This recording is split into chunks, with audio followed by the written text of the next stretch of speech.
All right. Good evening, ladies and DeGents. Welcome back to the Distinguished DeGents podcast. Back from war from week 9. I'm Steve, Big Bucs Beta, once again.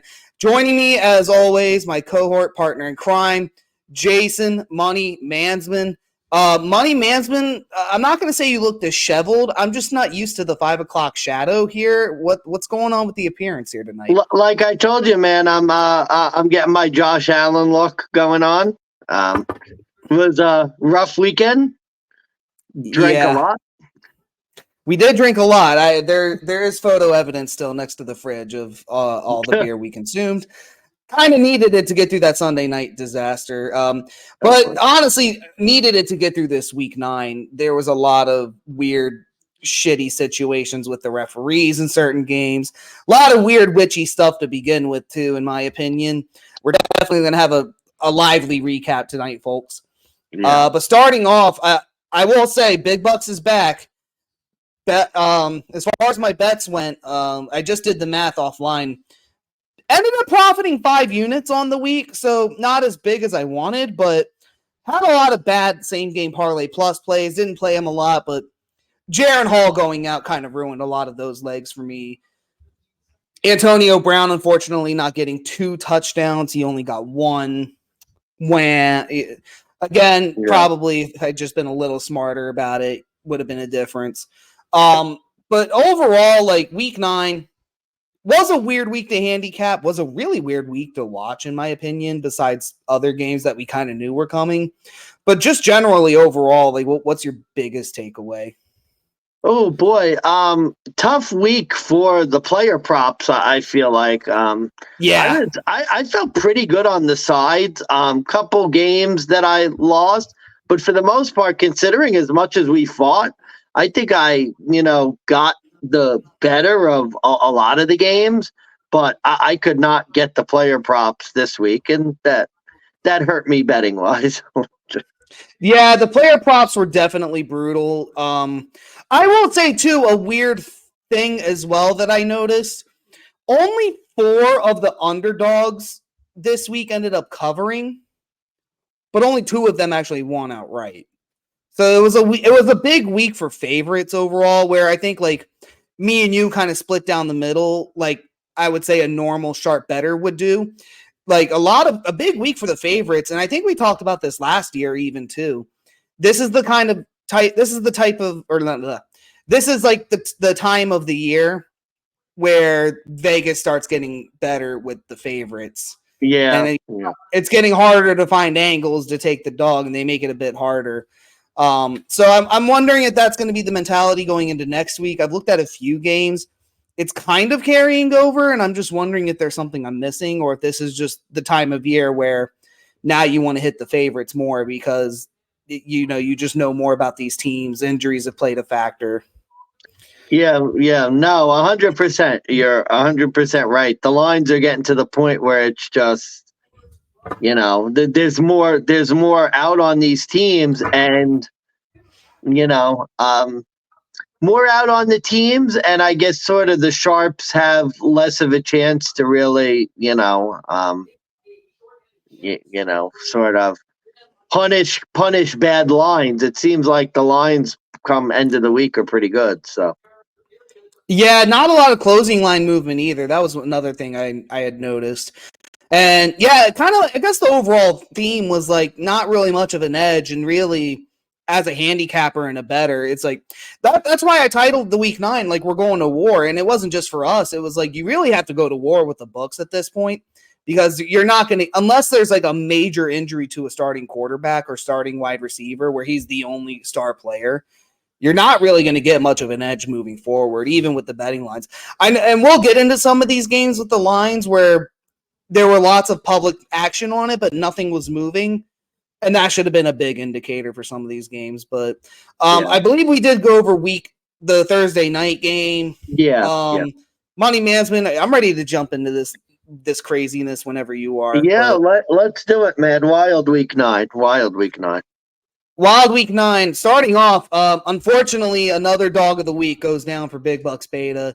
Miami Dolphins throw up a dud in Germany, 14-21. Kansas City it seemed like they were almost going to give up another game. The Miami Dolphins might have came back from behind towards the end.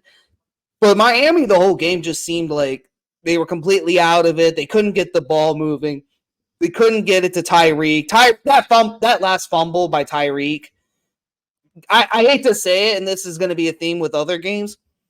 These turnovers at like the worst moments, or even at any moment, could just be the difference maker, and this was one of them. If Tyreek doesn't fumble that ball, Kansas City only has 14 that game.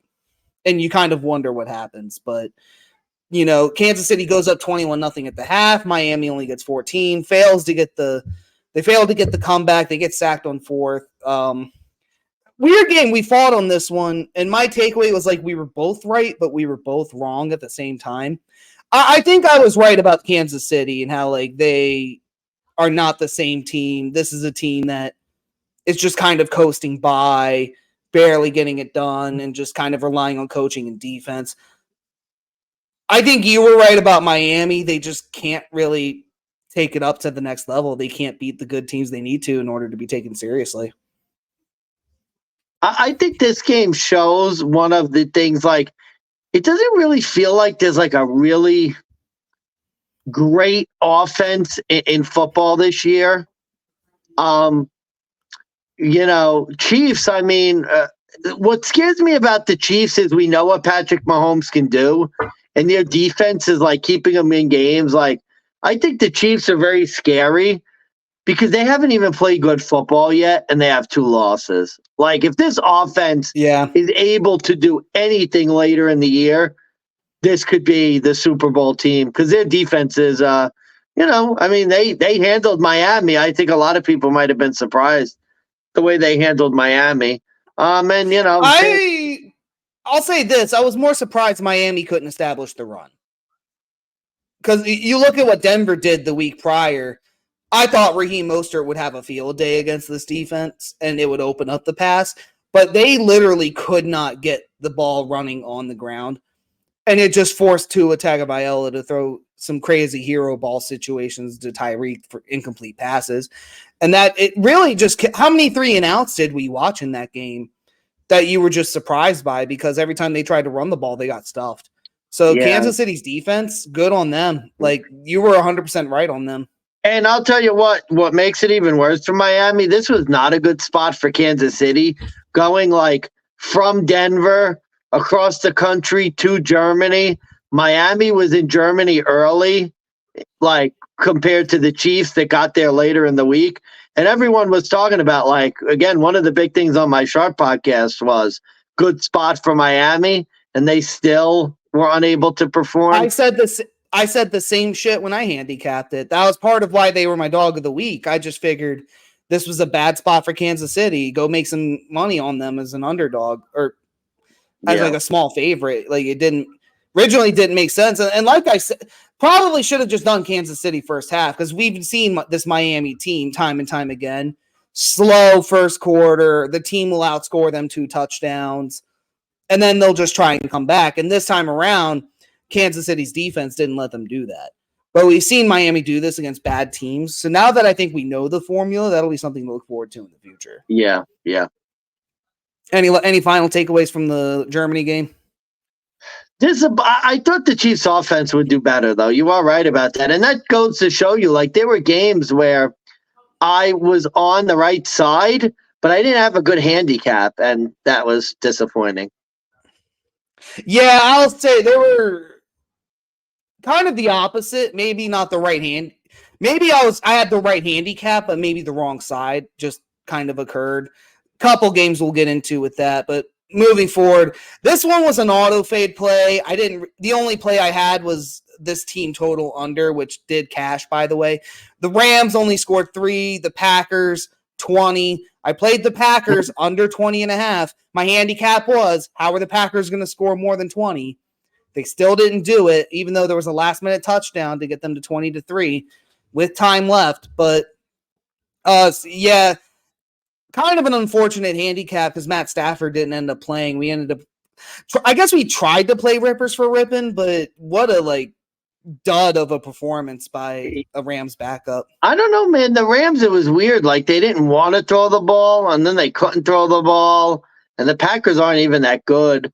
You know, I'm going to have to look for this next year. It seems like teams, when they trade away big players at the trade deadline, they have a weak burst where they, like, play better football. Washington, we saw that happen. Green Bay traded Rasul Douglas. That happened. That just seems to be like a thing. We saw that with the Titans earlier in the year when they traded away Baird, the safety. Like their defense completely shut the Rams down. And yeah, you're right. We never could play rippers for ripping because Rams weren't on the field very much. It seemed like they couldn't do anything. It was 3 and outs. I mean, I think we had one interception. That was like one shot, and that was like it. But really, it was just like like I said, just you would have. By the way, the Rams ended up signing Carson Wentz, and if you had told me that like 2 weeks ago, I'd have been like, what's the point? But you're seeing it like this game with Brett Rippon tells you everything you need to know. Stafford might be out for a while on the way out. The Rams don't have an answer at backup quarterback now, especially with Stetson Bennett not being part of the team at this time. So, yeah, I hate to say it, the sharps and the futures, they may have been right. This team may need to start going. Yeah, this could be the beginning of the end for the LA Rams. Yeah, I'm still leaving the Packers on auto fade though. Had they done this with Stafford, maybe it would be different. But I mean, it wasn't like their offense played particularly well on this. No. Maybe that was like my takeaway. Nobody did well, and it wasn't as good of a game on one side or another for me to like really have a strong feeling or takeaway here. It was just that game was garbage. That was a garbage game. Yeah. All right. Well, this game wasn't garbage. In fact, this one a lot more back and forth than I anticipated. Got this handicap right though, just kind of on the wrong side of the bet. Sort of. The Tampa Bay Bucs ended up driving at the last second. Baker Mayfield, 40 seconds left to go, takes the lead, 37-32. 40 seconds, too much time for C.J. Stroud. Breaks the rookie record, 470 passing yards. Gets the Texans the win, 39, but they kneel it at the extra point or 2-point conversion to run the clock down so that the Bucs get the 2.5 point or 3-point cover as we handicapped.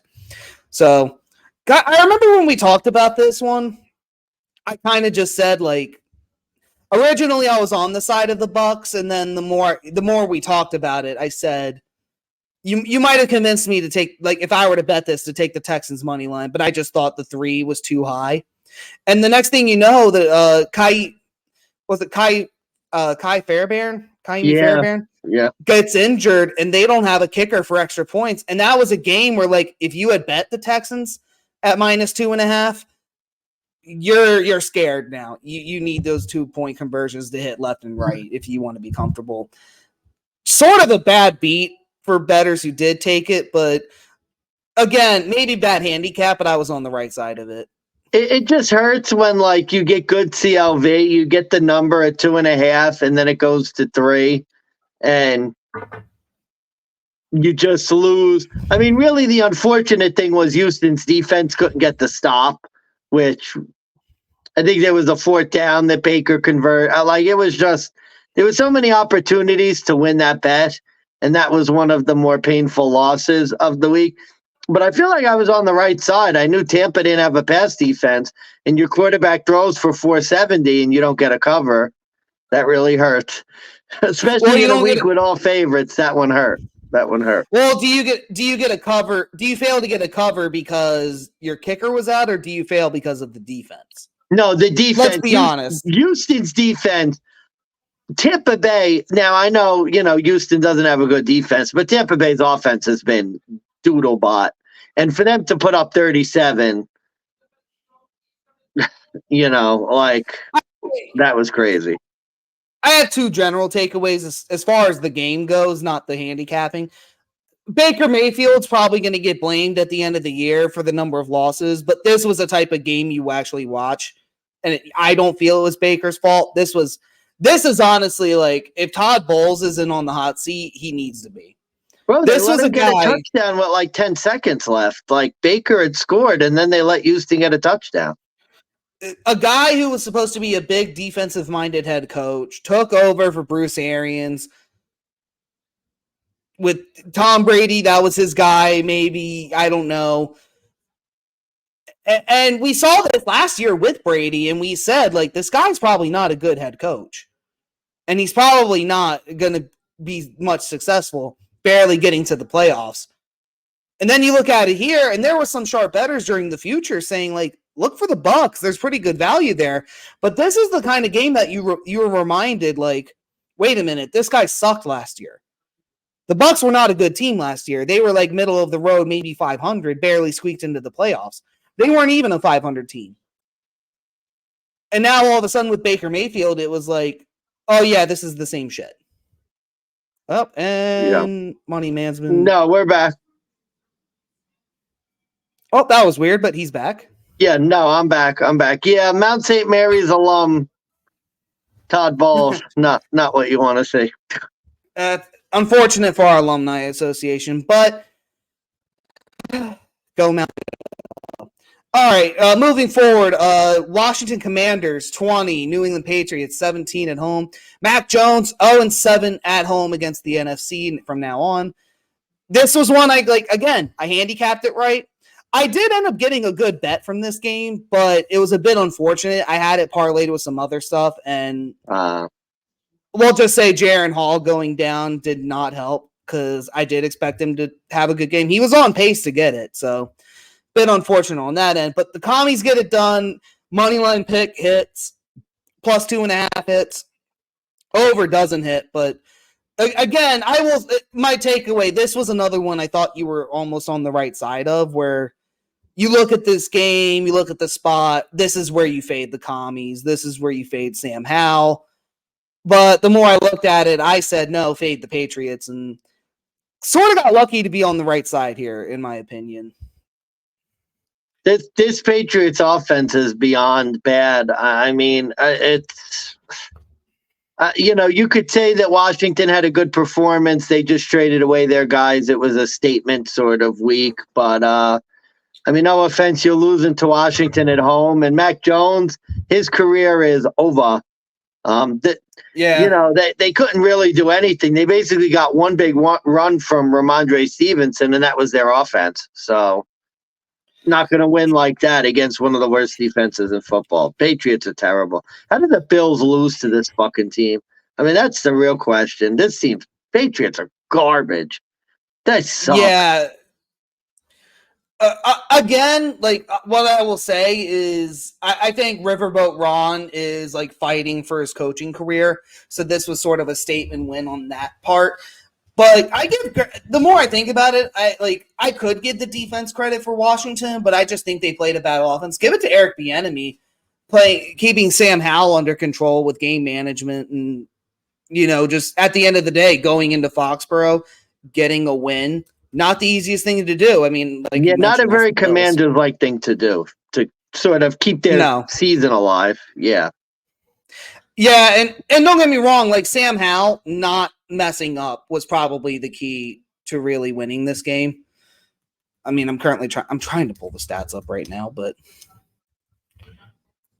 I was going to say, I think he threw for almost 300, I want to say. But I mean again, 325, one touchdown. He had one pick, but 325, one touchdown, 29 for 45. Brian Robinson Jr., 18 carries for 63 yards and a tutty. I mean, at the end of the day, the third quarter, they were down 17-10, but give it to Eric Bieniemy. He led the team to a comeback, and Sam Howell managed to get the job done. I don't know how much it's going to carry over into next week when the commies play, but we'll get to that handicap here in the next few days, and I'll have to look more into it, but look out for them. They're a very sneaky team, in my opinion. But we'll keep going. All right, fade of the week. I faded the New Orleans Saints minus 8.5 point home favorites.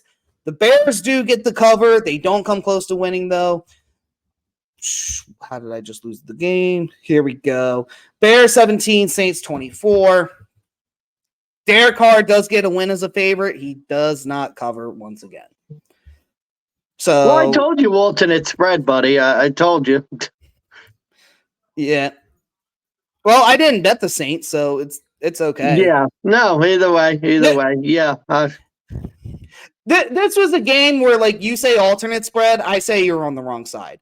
Sometimes I hear you, and, like, especially, like, the more this season's going, the more I think that, like, maybe playing teasers, maybe taking the points might be in your favor. This was a game the whole time. I was like, see, this is a game. I forgot if the Saints had a chance late to get, like, the actual cover or not.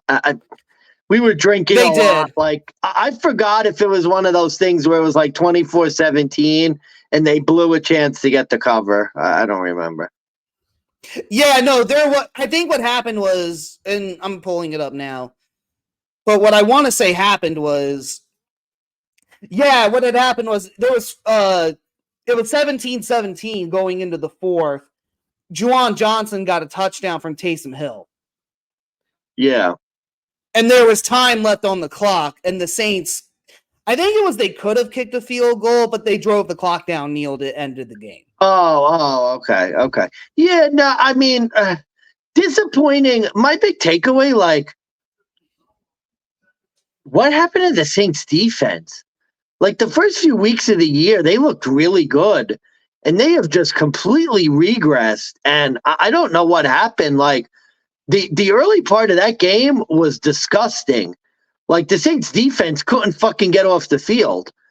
And now they played a good second half, but, like, I don't know what the hell happened to this defense. Like, I thought this was a game, sort of a get-right spot for them. And once again, it was the Saints offense that got them, carried them to a win. Yeah, I mean, less Derek Carr, because, I mean, he only threw for 211, did get 2 touchdowns, though, so, I mean, maybe you have a point there.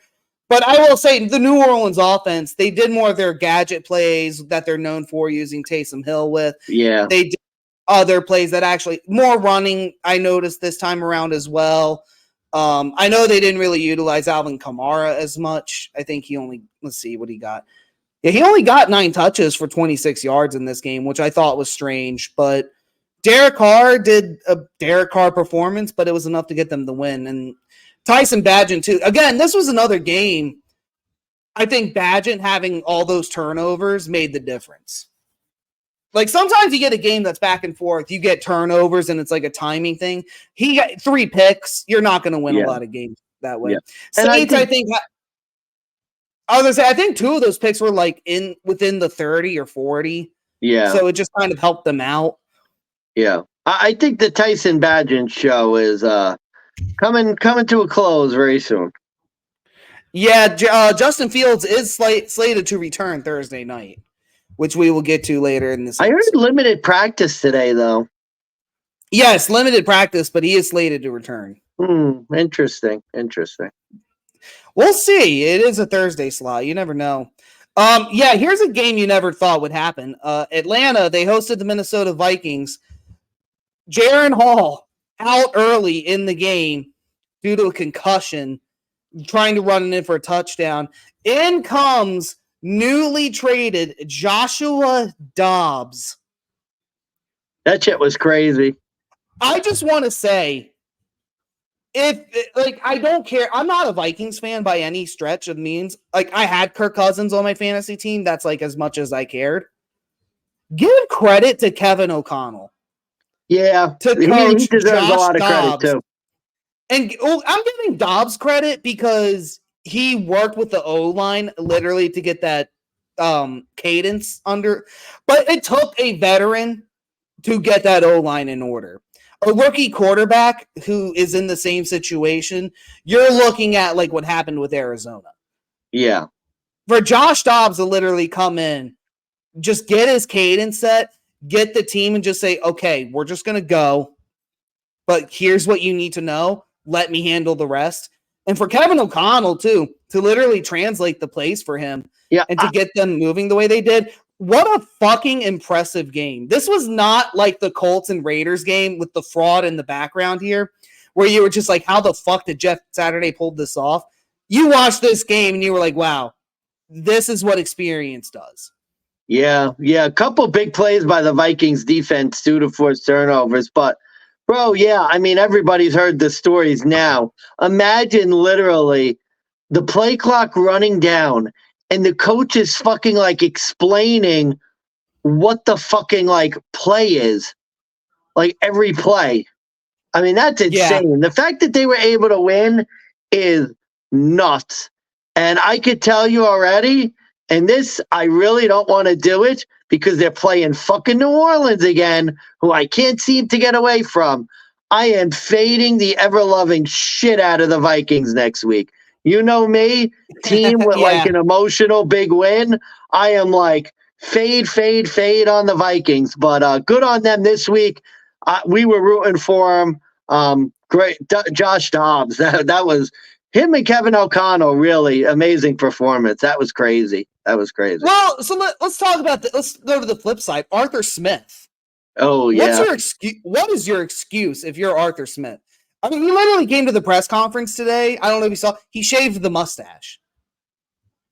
That was his reaction. I'm just going to shave my mustache. Like, there you go. That was it. Like, the mustache was the problem. Yeah, well, no. Do you remember when, like, I think it was Justin Herbert's rookie year, and they had that losing streak, so he chopped his hair off? Like, that was going to make a difference.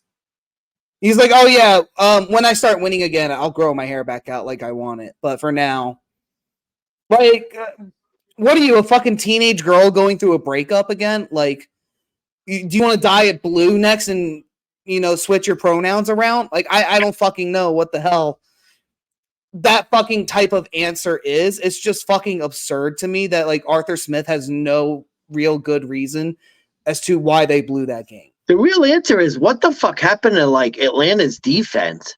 Atlanta's another one where the first few weeks of the year, their defense was playing like pretty good football. And the past couple of weeks, and especially like, again, on the flip side, you gave up 31 points to a guy who literally just came in the building. Like, how do you do that? That was really bad. Well, it was 11-3 before halftime. You have to remember when Dobbs came in, they had the safety. So you were just thinking, like, this is going to be an Atlanta defensive blowout. You're looking at a dead under here. This is going to be bad.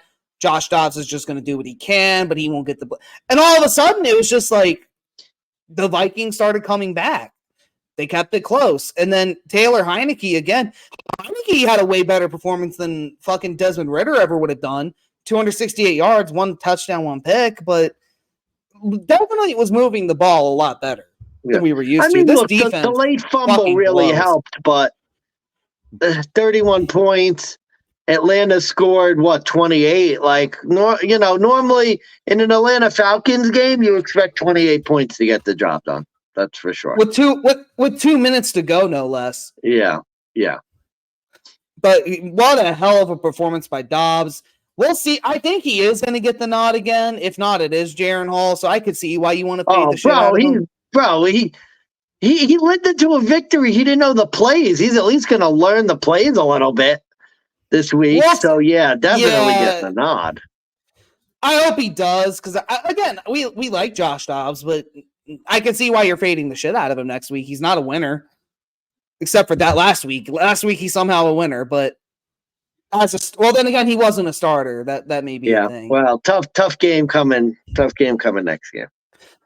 Yeah. All right. So this one, this one was an emotional pick, but Arizona 0, Cleveland 27. The return of the misogynist. He got a bullshit. I hate to say he got a bullshit win. Yeah. We don't even need to really discuss this game. Like, I literally, I'm pissed because my handicap was plus 9.5 with the thought that maybe Kyler would bounce back, and if this was the Kyler return game, I won all the points. But the minute, and I had picked it plus 10 because I was like, maybe there's an outside chance. The minute he was announced, I cashed it out. I was like, no, don't want this game. Once they announced that Toon was playing, I mean, let's be honest. Josh Dobbs, who they picked up off the street, played ahead of Caleb Toon or whatever the fuck his name is. Bro, against this was the handicap I expected for the Saints.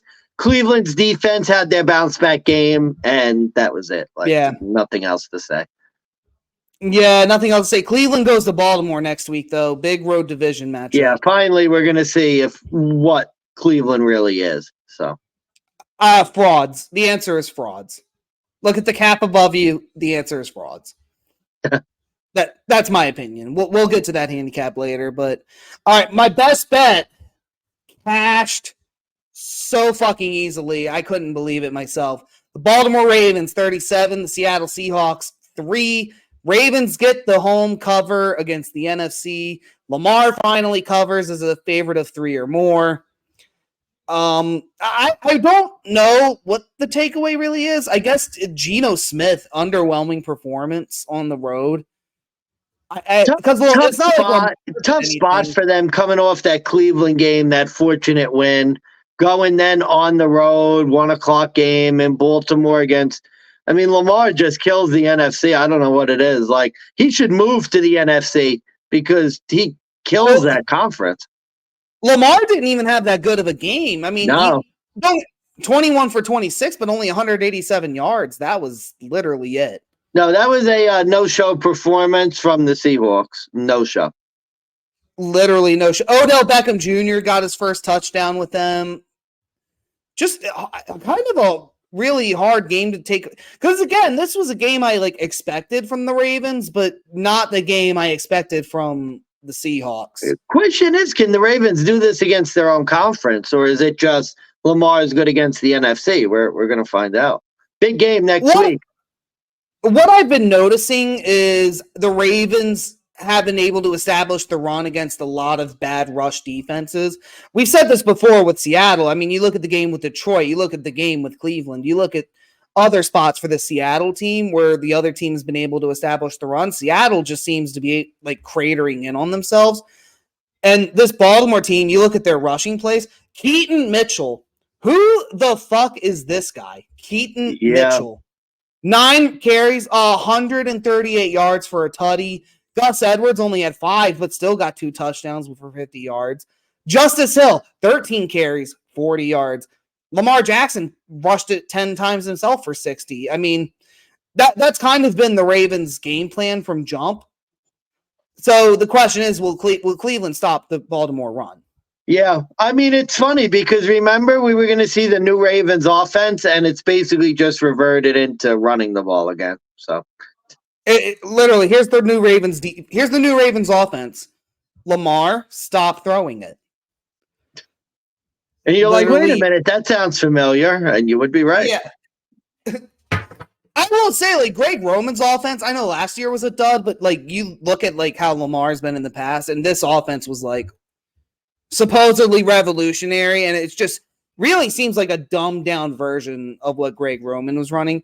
But the Ravens are, what are they, 6-2 now, 7-2 now? They're leading division. I mean, if it works, it works. I'm really looking forward to the Browns-Ravens game because I think that's two teams that have a lot to really You're going to see really who's for real and who's not. Best bets on the year for Big Bucks, everybody, 7-2. So that was a good hit. That was a good hit on my end. This next game, not so much of a good hit. The Carolina Panthers completely fucking laid an egg on the road. They went to Indy. They didn't do shit. The Colts, they got 2 pick sixes. They got 27. Panthers ended up with 13. I don't know. I heard a couple sharps talk about this game and why they liked the Panthers, and I think maybe I just fell into that trap. The Colts offense didn't do as much either as I thought. This was a Colts defensive game. Yeah, very annoying. Another game where it's I had the right side, but it was my over pick of the week, and it doesn't hit because the Colts offense really didn't do a whole lot. But they didn't need to. Two pick sixes will do that for you. And this was a donkey move by you. Picking Carolina off their first win of the year. Yeah, that was kind of stupid. Well, I thought this was a game I might have been on the right side. Only because if you take away those 2 pick sixes, you're looking at a 13-13 game, which was kind of what I expected. But yeah, just somehow like again, another game, 2 turnovers for pick sixes made the difference. Wasn't like a total blowout on one side of the ball or another on offense. It was just those 2 plays that really made the difference. And then what sucks too, this was my over game. 2 pick sixes. Like I thought like by the fourth quarter, this is definitely hitting the over. I watched the whole game, didn't even hedge. And because I was like, it'll hit eventually. Then nobody scored. Nobody ever scored. And then nothing. Just fucking got bent over by the Bucs. They paddled my ass until I screamed daddy. And then, yeah, unfortunately, just this was like the only game, just everything incorrect. Couldn't fucking hit this game correctly if it was to save my life. Yeah, Carolina last week, not your best moment there. No, definitely not. Carolina going into Thursday night. I know we got to talk about it, but I mean, is there really another takeaway we can get with Indy?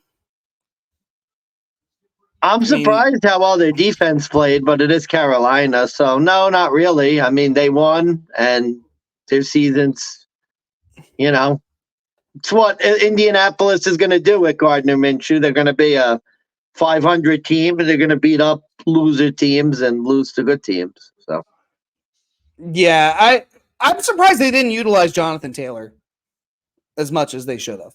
Yeah, that was really surprising, especially against that Carolina run defense. But they didn't really do fucking anything. So, yeah, Gardner Minshew, 127 yards and a touchdown. Taylor got 18 carries, but only 47 rushing yards. So, I mean, you would have thought they maybe try to use him in the pass game more, maybe try to open it up. And no, like it was just like that Carolina rush defense shut it down.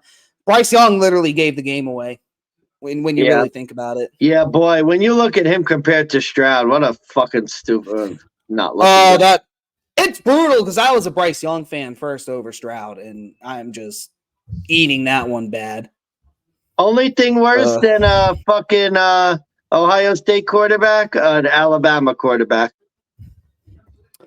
Yeah, evidently. All right, so speaking of Alabama quarterbacks, though, Jalen Hurts and the Eagles, nail biter to the very end. They get it done against the Dallas Cowboys. Cowboys 23, Eagles 28 at home. Eagles were going to be they were originally going to be my best bet, but I think it would have been like 3 weeks in a row I picked the Eagles. And I was trying to differentiate it.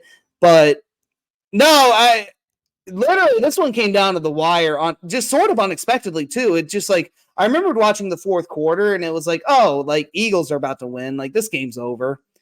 And all of a sudden you just flip it over and red zone's still going and there's the Dallas Cowboys and they're driving. And then there's a flag and they're driving. And the next thing you know, they're in the red zone. Dak still couldn't get it done. Like another quarterback who just, when the pressure mounts the most, can't get it done. Albeit not from lack of trying. I got to give him that credit. But yeah, I heard someone make a good comparison between the Bills and the Cowboys. The Cowboys are the NFC version of the Bills. Like they're a good team, but they're just not in, to me, really, when you look at San Francisco, although San Francisco is struggling, when you look at even Detroit, like Dallas is just tier 2 to me. Like they never seem to win these games like this. They always seem to come up a little bit short. And yeah, the Eagles found a way to win again. They're a good team. Yeah, they are currently 8-1. Going into the bye next week, Dallas Cowboys getting the New York Giants at home. Talk about revenge time. Time to take out some anger, boys. Jesus, yeah. And the Giants, too. So that's the next game we're going to get into. We had the question last week, was this guy behind us, was he really a fraud? Was he really that bad? Turns out that answer was fucking yes. Emphatic fucking yes, yeah. Jesus Christ. The Raiders, I think, scored more points at home in this game than they have all season. Yeah, I don't think they'd scored more than 20 in any game.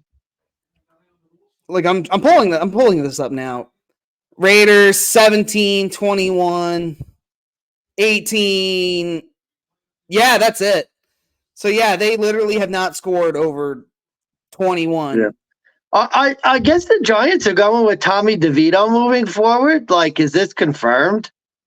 Is this the guy? It was confirmed. Yep, it was confirmed today. Oh, my God.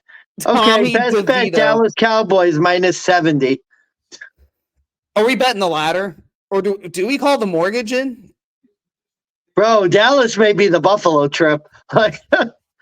I mean, bro, say the word. I'm down. Early handicap, folks, but like say the word. We'll make this Jesus happen. Christ. Yeah, we saw why Tommy DeVito wasn't allowed to throw last week. And oh, by the way, talk about Brian Daboll as a good coach. Speaking of frauds, that Giants team has mailed it in. They have given up. It is over. Yeah, I thought the Jets would have given up like this by now, but holy fuck, the They're Giants next. are so They're bad. getting close. Yeah, they are. But I mean, this was my under of the week for a reason, but I did not expect 30 from the Raiders. That was just like. Now, again, there were certain sharps who called this and said, like, oh, yeah, the Raiders have been pissed off. You look at the behind the scenes footage, they're all happy. They're hyped. They want to play for this coach. They're like motivated. The Giants suck. They're like down. And that was really like the call to make. Luckily, I was on the right side of it. And again, like I literally said, Josh Jacobs could literally beat this Giants team. And looking at it, he literally did. Josh Jacobs, 26 carries, 98 yards, 2 touchdowns. Tommy DeVito, 1 touchdown. Josh Jacobs literally beat the New York Giants. Oh, and the Raiders did more. Yeah. It's funny because people expected it to be a Devontae Adams game, but it's very promising to see the ghost of Josh Jacobs. He was back. Trust me, as a fantasy owner with Josh Jacobs, it was good to see him get back to fucking normal. I'll tell you, man. Bit unfortunate for Daniel Jones, though, like for his return game. But I think his career is probably over, man, at least with the Giants. Like, bro, that's a year-long injury. I mean, Max Crosby, too. 6 tackles, 2 assist tackles, 3 sacks. Yeah. He literally told, I don't know if you saw the video, but he literally told y'all to shut up. And he made a statement game. That really was the statement game. I wouldn't say it was Jacobs. I'd say more was Max Crosby. Yeah, Max Crosby's a beast, and he's got another weak offensive line coming up next week. Yeah, Crosby's a beast, and who knows, man? You know, it's so crazy because with the fraud gone, you forget. The Raiders are 4-5, and when you look at it, like the Chargers are 500, the Bills are a game above 500, the Jets are 500, the AFC North, they haven't even started to beat up on each other yet. Steelers and Ravens and Browns and the Bengals are like there's a lot of teams that sort of are going to beat themselves up in that division. And you look at it, the Raiders got a good a chance as any if they could find ways to keep winning. Like the AFC is wide open. Yeah, I was going to say, like, I want to look at the Raiders schedule real quick because I was curious now that you mention it. Here we go. Where the fuck did the Raiders go? They were literally right here. I know they play the Jets next week, Sunday Night Football, I think. Just crazy. Yeah, Sunday night. They're on playing the Jets at home. Then they get the Dolphins. Oh, the Chiefs, Vikings, Chargers, Chiefs. So they still got the Chiefs twice. They have the Dolphins in Miami. One more against the Broncos. Yeah. I was going to see what their odds to make the playoffs were, but I want no parts of it. Yeah, that's tough. They'd really need to steal a game from the Chiefs, I think, to have a chance. But yeah, tough. I think they'd have to win out and only lose to the Chiefs, in my opinion. They'd have to win out. Yeah, that Miami game would be big. They would really need to find a way to win that Miami game. Well, what are they? They're 4-5. You lose 2 to the Chiefs, that's 7. So you'd have to go 10-7, I think, to get in. 9-8. Well, 9-8 might get you there in the AFC. I don't know. I don't know. Not with the tiebreakers, not with them losing to the Steelers already. Yeah, they lost to the Bills too, which could come back to haunt them. And if you lose to Miami, or It's the over. Chargers, either one of those could be the end of your fucking season. So yeah, but I gotta say, like, I not a Raiders fan, but I like what they're doing. I gotta say, I like the culture they're trying to rebuild, and I hope this time around, Mark Davis is smart enough to like keep the coach if they like have a winning culture and they give the guy a real chance. But yeah, seriously, no more bullshit fucking coaches. Yeah, or bring back Rick Bisaccia for a little bit. I mean, what the hell? thought they should have kept him, man. He fucking saved that team. So yeah. Yep. That was my under of the week. That also brings me to 7-2 on the year for my under plays. So that was a good hit. All right, moving on to the Sunday night game. Oh, do we have to? Yeah, we do. We do because I told you. And not to be a dick, but like I had a bad feeling and I was just like, you have to take the Bengals here. And like I don't know, like it sucked because I was watching it with you. No, you're right. It was stupid of me. That was stupid. You were screaming at my TV for a solid hour. It was great. It was great. It was like funny at first, but then by the 45-minute mark, I was like, I'm sitting there thinking like, part of me like knew this was going to happen, but like I didn't think it would be dreadful. But that was just the takeaway. Like the Bills were just dreadful on offense. Home team's 5-0 now, or not 5-0, 5 straight now on Sunday Night Football. And again, it was a numbers play. Like you get the Bengals -1.5 against the Bills team, who like I hate to say this, but what the fuck have they done all year? Nope. Yeah, the second-rate team. I wouldn't even go that far. I really wouldn't. The Bengals had 3 points in the second half, and we lost. Well, think of it this way. Besides the system plays with Miami, what have they done? They lost to the Jets on Monday night.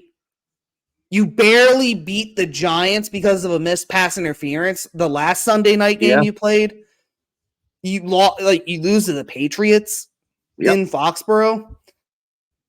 I mean, we're going to the fucking Tampa Bills in not really compelling performance. No, I mean, and if Josh Allen throws one more fucking YOLO interception, I mean, how stupid is this guy? Immediately, practically the first play of the fucking game.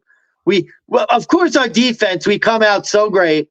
We give up a fucking touchdown like burnt fucking melted butter. And then Josh YOLO Allen, immediately, interception. Yeah.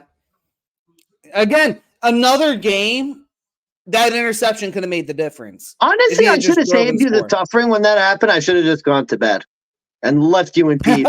You could have watched the game in silence instead of me it's all right. fucking yelling at the TV for 2 hours. Well, no, it's preparation for Monday night when me and you go out to Buffalo and go see the Broncos play the Bills. Bro, I swear to God, I'm going to fucking do a swan dive with the fucking... seats if that shit happens again. I hate to say it because like the Bills were such a powerhouse, but like I've heard like they've hit a wall. I've heard that like they've been found out. Like nobody just wants to seem to admit that like there's really something bad. Yeah, coach got to go. Coach has to go. You think it's the coach? Yeah, coach got to go. This team has hit its zenith. They got to a certain level and they just can't get past that level. And I mean, they lose the running game. The running game has disappeared again. I just don't like to just. You look at the Bills. You saw during that 3-game winning streak that they have the talent to do it. I know they didn't beat up on good teams. They beat the Raiders, who were struggling. They beat Washington. They beat Miami. You beat Miami. But when you look at it, you killed those teams. Yeah. You saw the type of talent that this team has. But it's just like with this offense, you take out Stephon Diggs, and it's like, well, what are you going to do now? Stephon Diggs is out. What are you going to do now? And this team just has no fucking answer. Just zero. I don't get why Ken Dorsey or Sean McDermott doesn't utilize their offensive weapons anymore. Like, I mean, think of, like, you have Latavius Murray, you have Dalton Kincaid, you have Gabe Davis. Like, you have the weapons, and it's just like literally the minute Diggs is out, it's either these players become unreliable or Josh becomes scared and just doesn't trust them. I mean, I think I hate to be the Barney in the room, but like, can we just talk about like what the hell has happened to Josh Allen? Like, forgetting the coaching for a minute. Like, Josh Allen, like you said, when he doesn't throw to Diggs, it's like watching it's almost like watching Daniel Jones.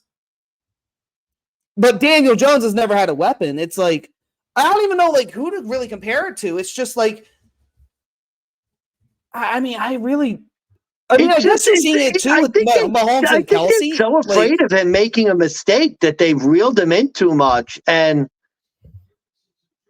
I mean, there's a difference between aggressive plays where there's going to be mistakes and YOLO balls. Like, that's the problem with Josh. It's like, seems like every week there's just a YOLO ball. Like, that first play of the game, he just throws it in the defender's chest. It's not you're taking a deep shot and it's double covered and you're giving your receiver a chance and it gets picked off. Or it's like 3rd and 30, you're punting anyways. You might as well heave it and give them a chance. I just don't. I don't know, man. Like, their offensive line isn't. Deion Dawkins pisses me the fuck off. I hate him. And you know what? It's like at the end of the day, fucking Gabe Davis. Like, bro, if you can't be the number 2, get someone else in there to be a number 2. And honestly, it's going to piss me off because we're going to go to Buffalo, and I see it now. Denver is going to be traveling Monday Night Football after a bye. You guys are probably going to come out flat as shit. The Bills, who knows? Normally, if it was the regular Bills, we'd win 34-12 and it'd be a blowout. I don't even care. Like, honestly, I don't care what happens in this Denver game. It means nothing to me. Like, I don't want to hear the Bills are back if we win 34-12. See, for me, this is important for Denver because you are coming out of the bye. You're literally coming off your zenith with beating the Chiefs. If this Broncos team is even for real, you need to keep this competitive. If you let Josh Allen beat you because Josh Allen beats you, I could live with myself. If it's a 40-0, you're right. It probably means less. But to me as a Broncos fan, it's wow, we really do still suck. Bro, and that win to Kansas City was a fluke. Bro, it's bad. I'm getting to that point in the season. Like, I can't do it because we're going to the game. I'm getting to the point in the season where, like, I would legitimately start hoping for, like, the Denvers of the world to beat this team. Because I don't like the direction they're going. I want a change in, like, coaching, a change in philosophy.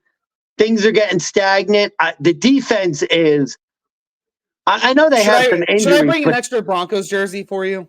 I mean – they are bad, bro. They are bad. Oh, and Von Miller? Yeah. I don't want to hear about that guy. No, legitimately. Where has he been? Deceased. I don't know. I mean, you guys paid him, what, $60 million? Oh, please. That's another guy. 3 straight draft classes of piss and shit. Hasn't had a good draft class in 4 years. That's another fucking guy. Buffalo Bills 5-4, Broncos 3-5. I mean, oh baby, we could have the same amount of losses on the year after Monday night.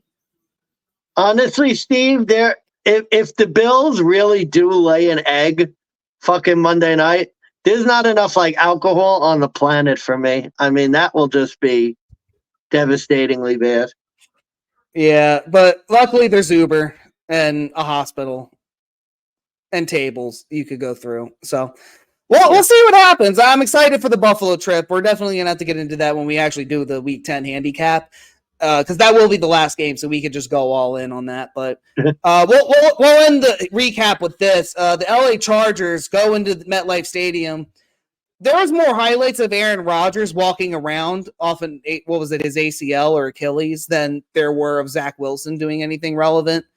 Chargers 26, fucking Jets 6, I think. I don't even fucking really remember the score. 27-6, yeah. Oh, 27-6. That's my bad. 27-6. God, you hold Justin Herbert to 136 yards.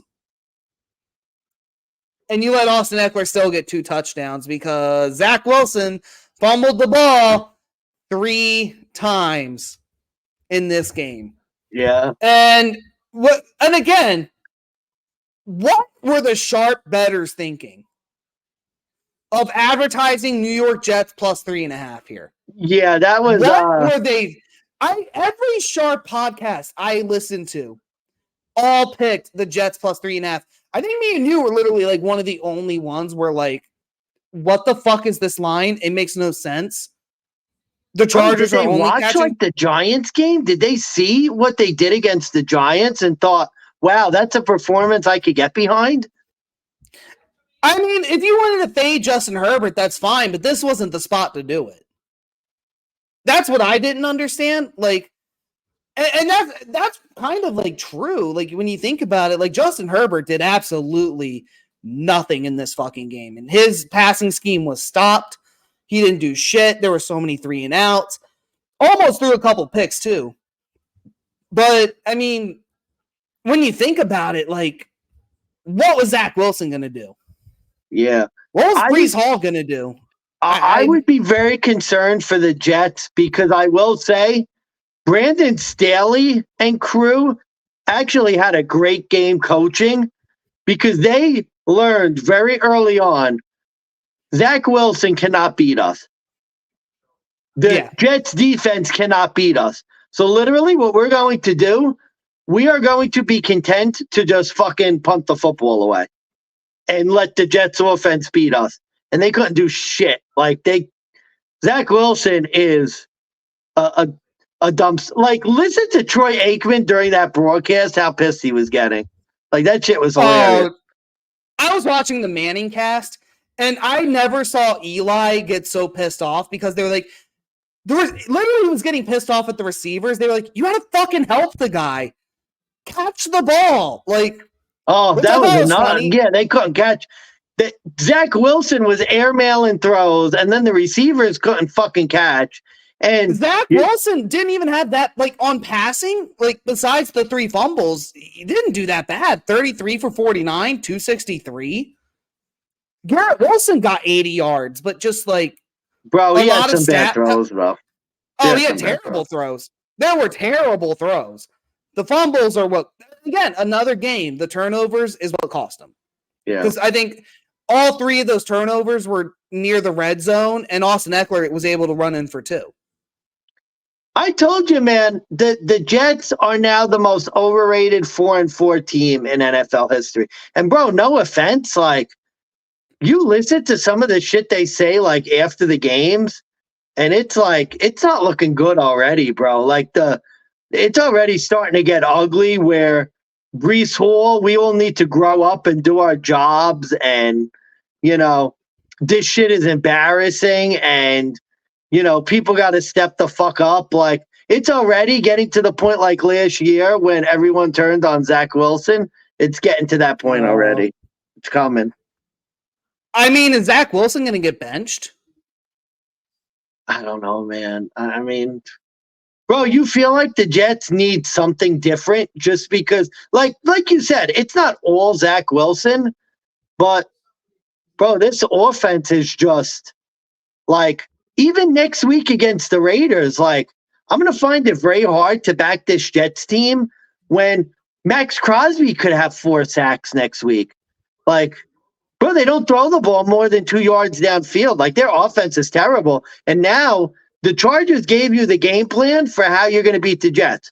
You're literally not going to turn the ball over and just make their offense beat you. Like, that's what you're going to do. Well, not only that, but by the way, Joey Bosa, 2.5 sacks, 3 tackles. Marlowe got a sack. I mean, half sack here. Like, yeah, what's Max Crosby going to do? Again, like, And you're going up against an Aiden O'Connell. I'm expecting a very similar type matchup here. I'm gonna whatever the Jets team total is, I'm gonna hit the under. If it's anything over 250 passing yards, I'm hitting the under. And I'm going to take the Raiders because, why the fuck wouldn't you? Because it's going to be it's a rookie quarterback. They're not going to let him throw. If Josh Jacobs can't get it done, the Raiders are going to punt it. They're going to say, okay, here, beat us on offense. Yeah, I mean, your hope has to be for the Jets that Aiden O'Connell turns the ball over a couple times, which could happen against the Jets defense. But if they can't stop the run and Jacobs runs all over them, you might have a similar game to last week. Well, and I think, too, Josh Jacobs, he's going to have a better performance than Eckler did here. Eckler was actually pretty useless on offense, too, for the most part, until they were in the red zone. And then he was just able to barrel over everybody and get it done. But it took a couple tries. I'm wondering when the Jets start to quit, because we've seen that before, where the defense just is like, this offense sucks, we're done, and they just throw in the towel. I think it's after this Raiders game. I really think it's after this Raiders game. If you overheard Aaron Rodgers in the post game, they were like, when are you coming back? Oh, in a few weeks. You mean week 15? Week 16? When the team's given up? I mean, I was going to say, if you're Rodgers, bro, if I'm Aaron Rodgers and I saw what that offensive line did, giving up 8 sacks, why? I don't want to come back to that. I'll take bro, the you're going to get your fucking ass beat. Well, he's going to re-tear his ACL or his Achilles, whatever the fuck. Whatever the fuck happened to him. He's just going to get re-injured. Why, if I was Rodgers? God, I hope Rodgers does come back so I could fade the fuck out of it. And just bet the other side. I hope it's plus money, too. I really do. Aaron Rodgers, please come back so I could bet against you. Please come back. But, God, no, at the end of the day, the Jets did Jets things in prime time. They have another primetime game next week. Why? God damn. Why? They why didn't was flex this not flexed? any of them either. They haven't flexed any. Don't get me wrong. We appreciate what the Raiders are doing, but there's going to be other sharp bettors that are like, oh well, the Raiders, they beat up on a Giants team with a third-string quarterback. They were playing motivated. Now they got to play a real defense. I can hear it now. Oh my God. Well, true. I mean, I'm not gonna. I don't know if I'm gonna be that guy. It's just sad though. When you think about it, I'm hyped as shit for Bills Broncos Monday Night Football. It's gonna be it's gonna be something. That game has no business being on primetime. Bro, you're gonna have Browns Ravens at fucking 1:00. Well, not even Browns Ravens, but you could even do Green Bay, Pittsburgh. Well, I wouldn't. Detroit, LA Chargers would be a great game. Yeah, that could be a primetime game. Yeah. I mean, if you really want to get cute, you could do San Francisco, Jacksonville. Bro, that could be a fun game. That would have been a great game to flex too. Oh man, there's some fun games next week. I like some of these games. Yeah, but I mean, just generally speaking, I just don't get why this one wasn't flexed. Maybe because there was limited options, but what the hell?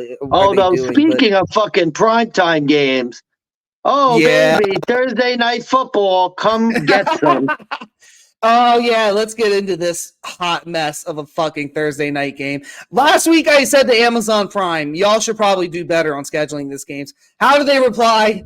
They give me the Carolina Panthers going to the goddamn Bears in Chicago. Both teams 7 losses, last in their divisions. This is the shit bowl. Caleb Williams bowl. And maybe if Caleb Williams doesn't take another year, but the way he's doing it at USC, he might come to the NFL. All right, let's get into this. FanDuel odds, currently the Panthers are catching 3.5. They're plus 160 on the money line. The Bears minus 190 home favorites. Over-under is currently at 39.5. The Bears are getting 59% of the money on the spread and 65% of the bets. Panthers 1-6 ATS. The Bears 3-5, or 3-5-1. Panthers 1-6-1. I guess I can go first if you want, or if you really want to take this one, I'll defer. But I think you went first last time, so I'll go if you want. Yeah, sure. Go ahead, man. Yeah. Like, first off, this is an even shittier game than last week with the Tennessee Titans and Steelers. At least that game, there was a little bit of excitement of what will Will Levis do. There's nothing. The only thing you might be able to get excited for here is the return of Justin Fields. That's if he comes back. If he plays, yeah. Big if. And this line to me screams he might be coming back. It also kind of screams that maybe they're down on Bryce Young. So I kind of just think that by default, you do take Chicago here at home. I want to say the Bears have won like 2 of their last 3 or 3 of their last 4 in primetime with Justin Fields. I know it's Tyson Bagent, but I think the Bears, like with Fields, they've been good. Bagent lost Sunday Night Football like 2 weeks ago against the Chargers. They did beat Washington earlier in the year on Thursday. Yeah, and then I think the year before they beat the Pats, or they beat on Monday Night Football. Maybe it was another cover, but like either way, like the Bears in primetime, oddly, it's a weird thing, but they're kind of decent. Tyson Bagent kind of had a good game at home, except he had all those turnovers. And is he just getting the Justin Fields treatment where it's like he looks okay? He looks good enough on paper, but not like in the game. But again, like I think this is very much a like you have to play the 3.5. Just how much do you love it? If Fields starts, I love the 3.5. I think it'll go higher. Justin Fields was heating up against really bad defenses before he got injured. That Minnesota game, like he wasn't looking the greatest, but then he got hurt. But the games prior to that, the Commies and the Broncos, 8 touchdowns, 1 pick. You look at the Panthers and you're thinking maybe I take the plus 3.5. 2-9 straight up as road underdogs. They're 4-7 ATS, but they have no wins, no covers on the road this year. 0-4. I just don't see the angle where you want to put money on this Carolina team at this time. I know I talked about doing it last week, but I ended up just playing the under, which also killed me because that didn't hit. Oh, I'm sorry. I played the over, and that didn't hit. Yeah. The Colts defense essentially just popped off on Bryce Young, and I just think, like, what is this Bears defense going to do? Not really quite sure, but I just think that, like, if the Colts could do something, like, I think the Bears could too. And I think Tyson Bagent, I think even he could feast on the Panthers defense at this point, in my opinion, but we'll see how they establish the run with Deontay Foreman. Yeah, I'm not a big fan of this. I think you just have to take the Bears. Yeah, I mean, the Bears did play New Orleans close in the first half. They've also lost, I think, like 7 straight now as favorites following a loss. Justin Fields may play. Do I want to back Justin Fields with an injury? I don't know. Do you want to back the Bears as a favorite? Start there. No, that's why to me it's like Carolina or nothing. Like, why are the Bears? Bro, what? You're going to lay over a field goal with the Bears. Like, just let that fucking sink in. Think of it this way. If it's Tyson Bagent, you're 100% right. If Justin Fields comes back and he's getting this Panthers team, I think he could do it. What if he's rusty off an injury? I mean, were the Bears good with Justin Fields at quarterback? It was still losers. Did the Bears look better with him against the Broncos and the Commies? Or did they look better with Bagent against the Chargers, the Vikings, or not the Saints? Honestly, to tell you the truth, other than the Chargers game, I think you could make a case that Bagent's been better for the team. Like, they lost to New Orleans by 7. The Chargers game was bad. They beat the Raiders. I mean, Fields had that good game against the Commies, but he basically like fumbled the game away against Denver. And then before that, it was a lot of shit. Like, Justin Fields is not good. I mean, he's no good either. But and I'm going to be laying 3.5 with the fucking Bears? So I think of it this way, too. Oh, man. Tyson Bagent, Gardner Minshew. They're going to be the same quarterback. And that's my problem. Is Bryce Young going to throw another 2 pick sixes? Or is this going to be another boring game? And that's what I'm saying. Like, I think if you have to take this game, you take the 3.5 and you lay it. Because this Panthers team is that bad. They haven't won or covered on the road. Okay, ready? I figured it out. This is a really sharp move, what I'm going to do. I'm going to wait till game time.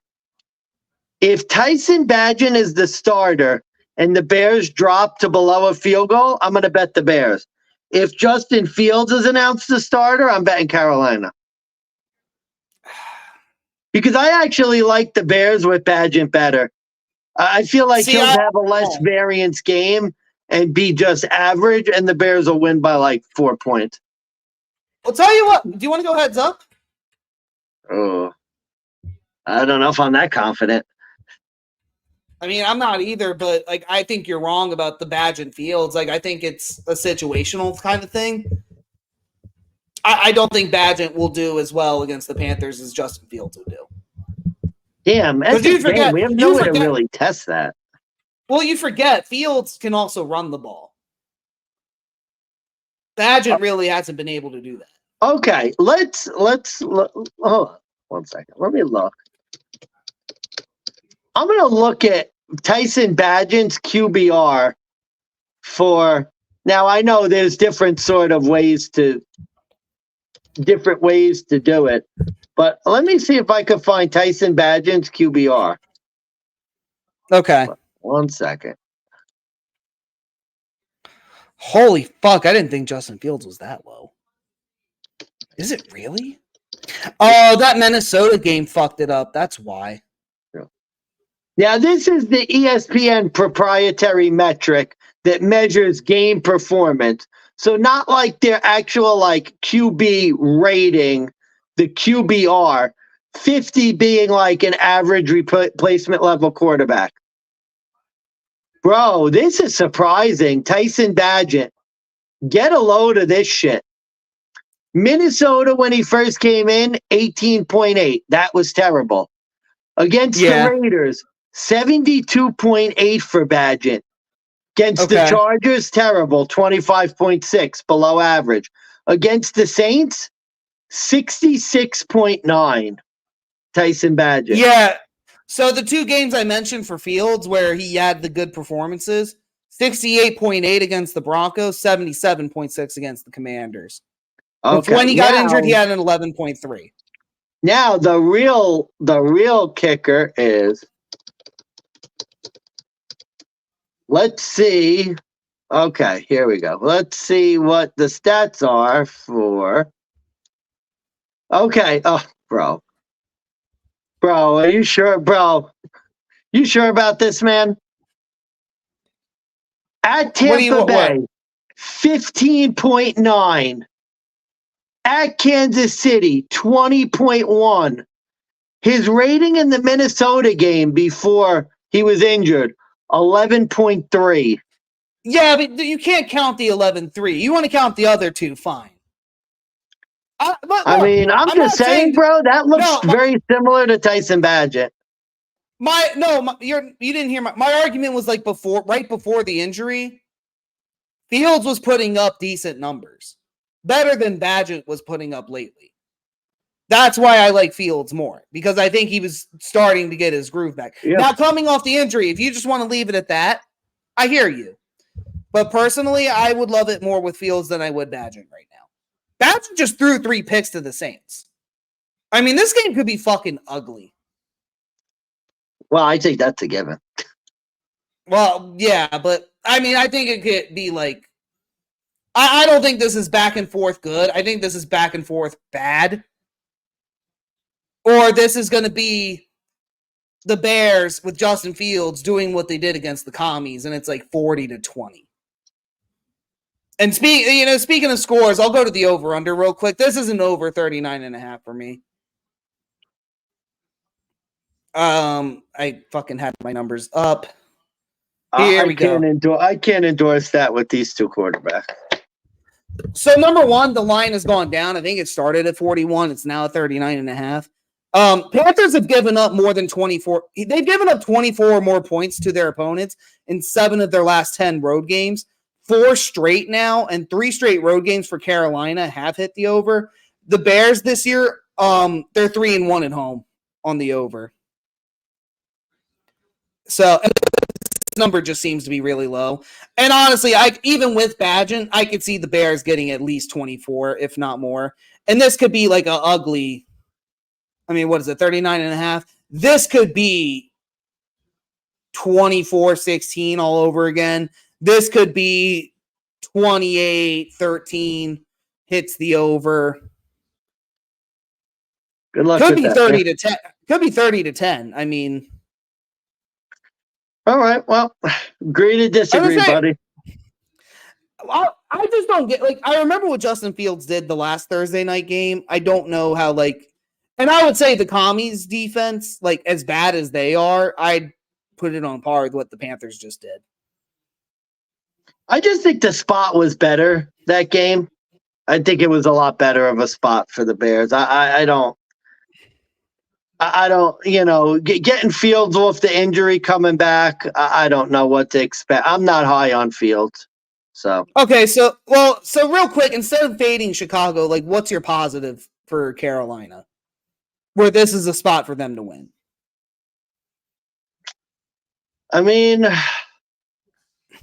I think the one thing, I don't know, see how sustainable it is.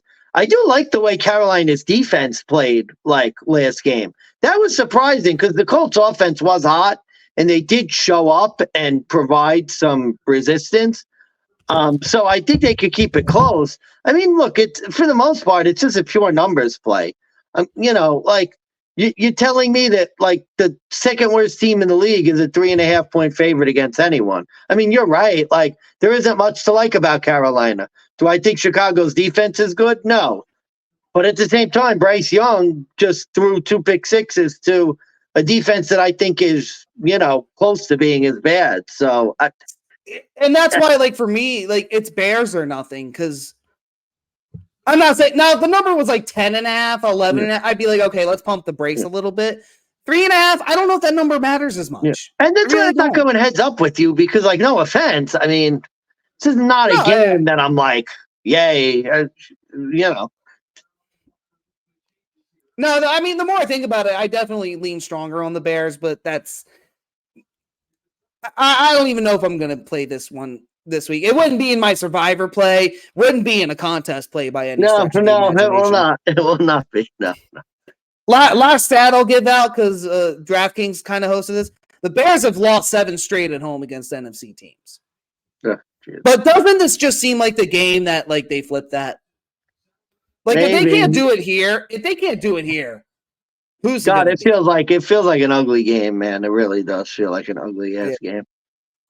Well, we'll see. My Thursday night records, they tend to be shit, but yeah. Well, so everybody enjoy the Thursday night slop fest. I'll be asleep by 9 because won't be betting on it. So why would I care? Who am I kidding? We're gonna bet on this. And then you will definitely bet on it. But yeah, man. Well, as always, thanks for always a pleasure to do these recap videos. And we will have absolutely the Thursday night game may suck, but we will have a much more interesting handicap video later in the week. So absolutely, we'll have. I want to say it's another 13 games to handicap on the week 10 slate. We will get that out and posted out on all our platforms before we leave for the Buffalo trip. We will be leaving Saturday. We'll be back on Tuesday just in time to do the recap. Hopefully we're not dead or hungover. Who are we kidding? We'll be hungover. Maybe both. Who knows? Maybe both. But signing off. We'll see you guys Friday. I'm Steve Big Bucks Beta. Money Mansmann. As always, DeGents. Make that motherfucking money. Have a good night, DeGents.